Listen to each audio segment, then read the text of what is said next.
Olá, muito boa tarde. Compreender os textos da Bíblia pelo conhecimento cada vez mais alargado do contexto histórico e cultural em que nasceram. Essa é a proposta que lhe fazemos nos próximos minutos, analisando as leituras bíblicas que são lidas nas Eucaristias deste domingo. São para isso convidados deste programa da Igreja Católica o Padre Armindo Vaz, professor de Sagrada Escritura da Faculdade de Teologia da Universidade Católica Portuguesa, e o Padre Vítor Gonçalves, pároco na Igreja de São Domingos, em Lisboa. Muito boa tarde e obrigado por estarem neste programa. Padre Armindo Vaz, comecemos por analisar então esses textos. Desde logo a primeira leitura é do livro da Sabedoria, no capítulo 2. De que forma é que se fala neste pequeno texto que é lido nas Eucaristias do justo e das ciladas que se armam ao justo? O livro da Sabedoria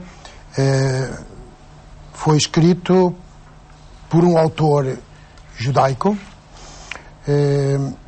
na grande metrópole rica, célebre, Alexandria, no norte do Egito, em cima do Mediterrâneo. E nessa grande diáspora, que era uma grande colónia judaica já pelo menos desde o século VI a.C., o autor do livro da Sabedoria dirige-se diretamente aos seus compatriotas judeus, que eram pessoas fiéis à sua religião e que tinham um problema, isto é, sentiam uma atração constante por parte de escolas filosóficas de renome, por religiões mistéricas, etc. Uma sociedade humana muito complexa. A sociedade humana é um tecido feito de poucos que são muito exigentes para consigo e de poucos que são muito exigentes para consigo. Ora, estes destinatários do autor eram pessoas exigentes e o autor do livro da Sabedoria quer ser exigente para os seus destinatários. Tinham um problema, é que quando uma pessoa é generosa, é fiel e exigente para consigo própria, então geralmente torna-se incómoda para com aqueles que não são exigentes para consigo próprios. Então tornaram-se objeto de crítica. De crítica por parte dos chamados aqui ímpios ou incrédulos, que seriam egípcios, mas que não professariam a religião judaica. Mas estes críticos também poderiam ser pessoas, isto é, judeus. Judeus que teriam atraiçoado a própria religião, teriam passado para o outro lado, pelas facilidades que a vida não praticante, entre aspas, dentro da cultura egípcia lhes garantia. Não havia exigências e então tinham passado para o outro lado. Ora, ao passarem para o outro lado, agora tornavam-se críticos dos seus próprios irmãos de religião.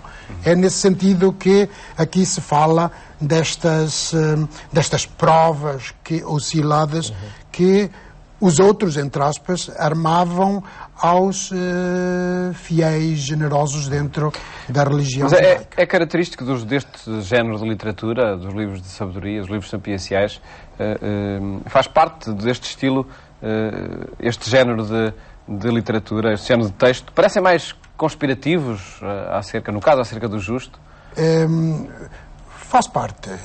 Encontram-se textos semelhantes no resto da literatura sapiencial do Antigo Testamento. A prova do justo, isso encontra-se no livro dos Provérbios, no livro de Ben-Sirá, algo também ainda no livro do Eclesiastes, ou chamado Kohelet. Isto aparece e geralmente sempre com o mesmo tom. As críticas vêm de parte de pessoas que acham que a religião é uma coisa que não faz falta, que está ultrapassada, que não é para gente culta e inteligente. Não seria para os iluministas, racionalistas, judeus ou fora do judaísmo, seria para crianças ou para pessoas não inteligentes. Está ultrapassado, não é para nós. Pouco sabedoras, pouco sabedoras. Isso eram considerações de há quantos mil anos? Isto está, o livro da sabedoria pode-se situar talvez na segunda parte do primeiro século antes de Cristo. Portanto, à volta do 40, talvez já depois do 50 antes de Cristo. Portanto, é o último livro do Antigo Testamento. Considerações então de há 2000 e poucos anos, 2000 e poucos anos, que parecem ser as considerações que também hoje se fazem acerca da religião, Padre Vítor. Elas têm um bocadinho o caráter, quase diria, universal em todas as culturas, onde o apelo a uma exigência de vida e a um crescimento interior e o crescimento de valores que não sejam apenas o do prazer, da devassidão, o do imediato, o do enriquecimento, nem se sabe bem como, coloca. E é mesmo esse contexto. Aqui é muito curioso como a sabedoria, o autor, pega nos temas que também aparecem em alguns profetas, esta experiência do justo que é perseguido, como se, no fundo, se dissesse a perseguição é própria para quem procura viver segundo uma coerência e de valores um pouco mais altos. E isso acontece em todo lado. E em todo o tempo. É como se fosse assim uma espécie de pequena semente sempre a germinar, algo novo, que encontra obstáculos à sua volta. A tal semente que cai na terra e que encontra as pedras, os espinhos. Ora bem, este texto faz evocar também um pouco os cânticos do servo do profeta Isaías, que até na semana passada falávamos.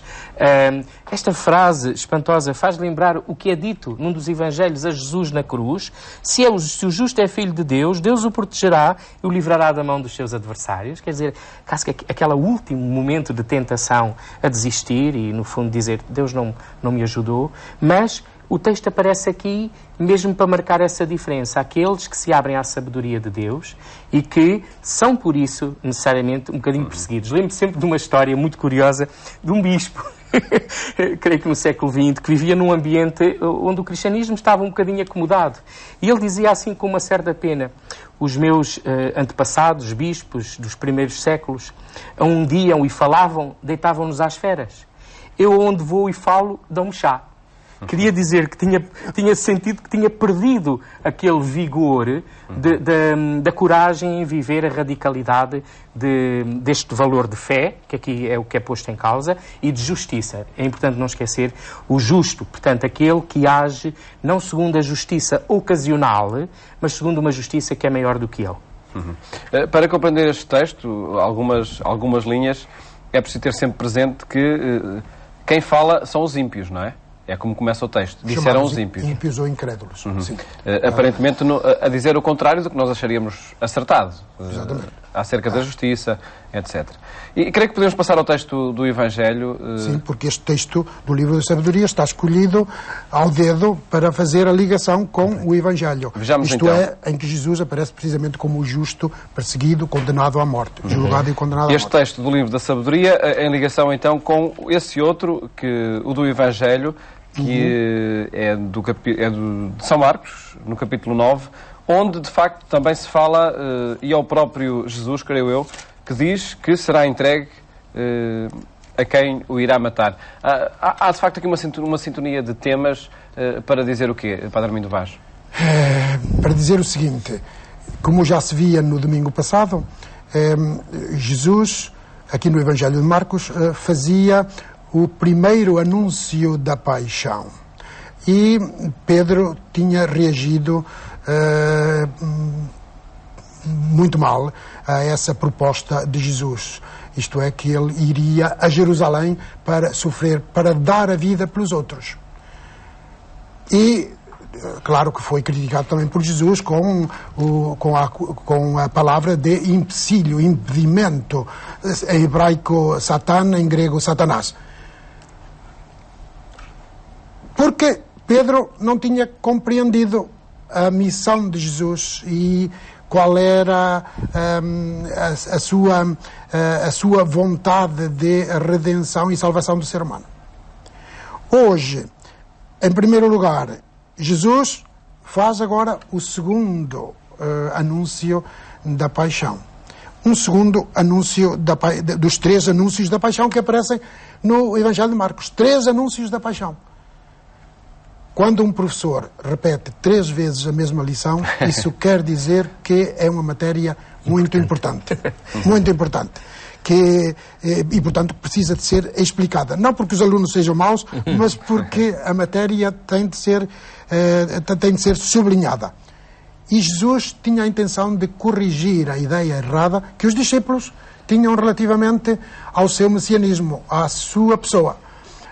Como Pedro. Hoje os discípulos, de facto, não entendem quando Jesus anuncia de novo a paixão. E que vai sofrer e que vai ser morto. Não entendem. Vai ser morto e ao 3º dia ressuscitará. Pelo visto, não entenderam a ligação ou a associação da ressurreição à morte. Os rabinos tinham ensinado que o Filho de Deus triunfaria sobre os seus inimigos e nunca passaria pela derrota nem pela morte. Jesus estava a dizer o contrário, que iria enfrentar a morte. Então os discípulos não entenderam esta associação da ressurreição com a morte. Ou seja, não compreendiam a cruz. A cruz que para o cristianismo ficou como o símbolo magno, o símbolo principal. O que é que foi preciso para compreender? Foi preciso fazer a devida ligação.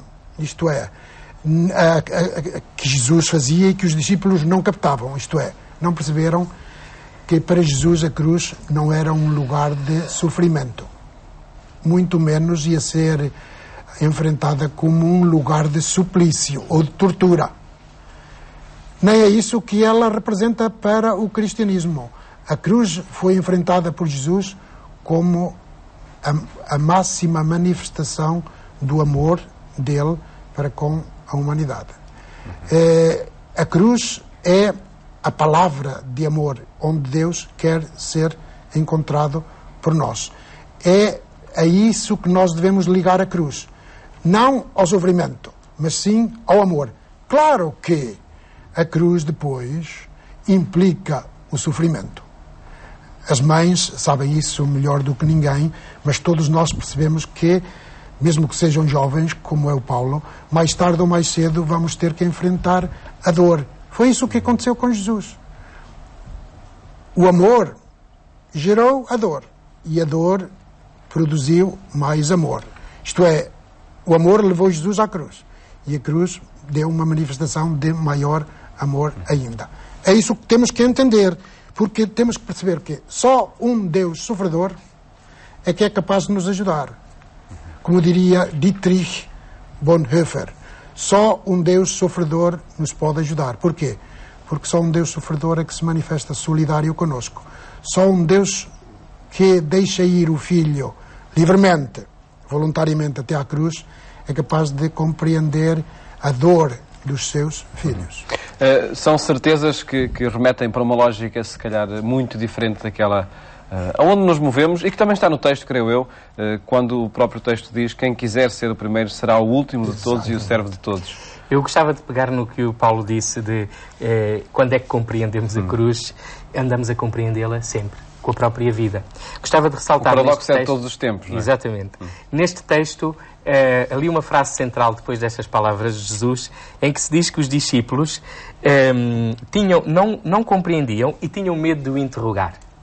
E, de facto, este não compreender que pode ser um querer não compreender, que vai-se ver depois na discussão que eles tinham a seguir. De facto, é natural ter medo.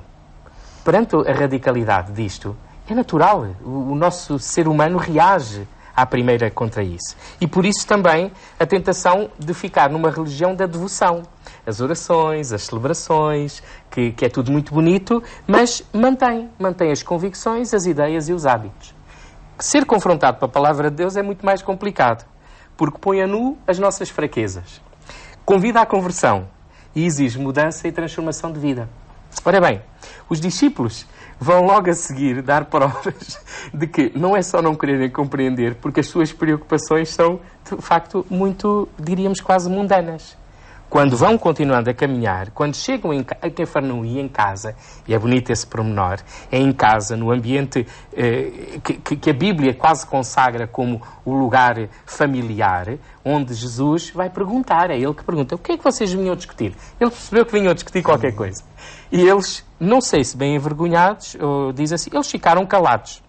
Não. Eles não disseram o que é que tinham vindo a discutir. Ficaram calados, tiveram consciência de que se calhar tinham estado a jogar noutro campeonato.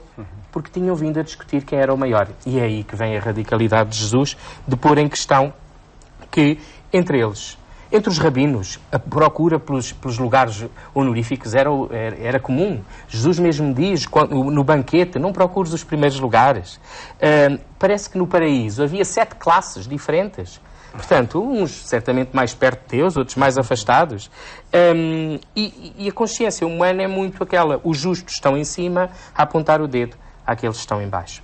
E por isso, este gesto de Jesus, que vai colocar uma criança no meio, que não é só porque as crianças são encantadoras. Não, temos de esquecer que as crianças sujam a fralda várias vezes ao dia, as crianças rabujam por tudo e por nada, as crianças são completamente dependentes, as crianças partem as coisas, aquelas casas assim muito finas, uma criança entrar lá é o demónio entrar. E, portanto, são, no fundo, um grande símbolo. E o que eram também há 2000 anos atrás. E o que eram, porque contexto. Toda a gente gostava muito das crianças, mas não tinham estatuto jurídico e mais, eram consideradas impuras. Porquê? Porque não podiam cumprir as prescrições da lei. Só a partir dos 12 anos, penso eu. Portanto, antes são completamente dependentes, são uns seres frágeis, não produzem, só gastam. Ora bem, eu acho que aí vem a grande interpelação. A nós e às comunidades cristãs é assim, a nossa atenção é a quem? É quem é como criança, mesmo se calhar quando tem 40 ou 50 ou 60 anos, normalmente até com 80. Porque é quando estas coisas parece que voltam outra vez a acontecer. A dependência total, o não ter controle até às vezes sobre os seus movimentos, o já não produzir, um montão de coisas. Como é que é? Que radicalidade, de facto, a frase de Jesus, servir, portanto, ser o último, coloca nas nossas vidas. Ser o servo de todos. Exatamente. Enfim, temos que passar ao outro texto, porque o tempo avança. É o texto a segunda leitura, que escutamos nas Eucaristias deste domingo, é da Epístola de Santiago, no capítulo 3. E aí destacava uma frase, pedindo-lhe, Padre Armindo Vaz, a sua análise ao texto, a partir dela: o fruto da justiça semeia-se na paz para aqueles que praticam a paz. Exatamente. O apóstolo Tiago enfrenta-se na sua comunidade cristã com vários problemas que têm a ver com rivalidades, más ações, invejas, não é? E ele interroga-se, e interroga-os frontalmente, qual é a origem de tudo isto? De onde vêm as guerras? De onde procedem os conflitos entre vós? Cobiçais e nada conseguis. Então assassinais. E por aí fora. Ora, ele está a sugerir aos seus cristãos que, enquanto se mantiverem no nível da imanência humana, ao nível dos sentimentos baixos, da nossa condição, sempre encontraremos muitas razões para nos digladiarmos, para nos combatermos, para gerar conflitos, divisões, etc. Então, qual é a sugestão dele? Subam do nível da imanência para o nível da transcendência. Isto é, a sabedoria que vem do alto. A sabedoria que vem do alto é pura, pacífica, compreensiva, generosa, imparcial. Ou seja, quando subimos para o nível da transcendência, encontramos-nos todos em Deus. E aí sentimos-nos todos filhos do mesmo Pai comum. E já não encontramos as razões para nos combatermos mutuamente, porque sentimos que somos todos irmãos. É isso, no fundo, o que sugere este magnífico texto cheio de recomendações por parte do apóstolo Santiago, o irmão do Senhor, assim chamado. Padre Vítor, que é que podem ter estas recomendações numa ocasião em que se procura tanta justiça e se apela, até se até acontecem manifestações por esta justiça. É verdade. Penso que é importante olhar para este todo e para este mundo, porque São Tiago, de algum modo, fala destes sentimentos. Um bocadinho que a primeira leitura sublinhava nas atitudes dos ímpios, daqueles que viviam simplesmente ao nível dos prazeres momentâneos, do acumular das coisas, mas também no Evangelho com aquela questão do quem é o maior. Nós não podemos esquecer que o nosso mundo é um turbilhão imenso e onde cada vez mais também são imensas as populações que vão saindo de uma miséria para um nível melhor de vida. Estou a falar ao nível global. E isso, se calhar, é questionante também para o estatuto que, sem querer, nós criamos de níveis de vida exorbitantes. E se calhar há aqui um trabalho humano a fazer deste repensar e recolocar nos critérios, e aí é que eu acho que a sabedoria que vem do alto nos ajuda a perceber que uma sociedade não pode viver com exageros nos gastos, nem também exageros na miséria. Há aqui um apelo grande a esta justiça que tem a ver com uma verdadeira igualdade de que cada pessoa vale por aquilo que é e deve ter acesso aos bens necessários para a sua existência, mas onde os excessos são tão de criticar como as misérias. O texto diz que é na paz que se semeia essa justiça. Pois, e essa paz é esse trabalho constante. Só pode haver paz se houver o reconhecimento de cada ser humano tem uma dignidade que não pode ser alvitada por nenhuma forma humana de cobiça, nem de excesso de ânsia da abundância das coisas. Portanto, o São Tiago, e nós vamos ver na próxima semana, é de uma radicalidade que é um murro no estômago. Fica então, vejamos então de hoje a uma semana como é que tudo isso acontece, quando voltarmos a encontrar-nos para analisar os textos. Muito obrigado por terem estado neste programa, onde analisamos os textos da Bíblia lidos nas Eucaristias deste domingo. Desejo-lhe um bom fim de semana. Até à próxima segunda-feira, se Deus quiser.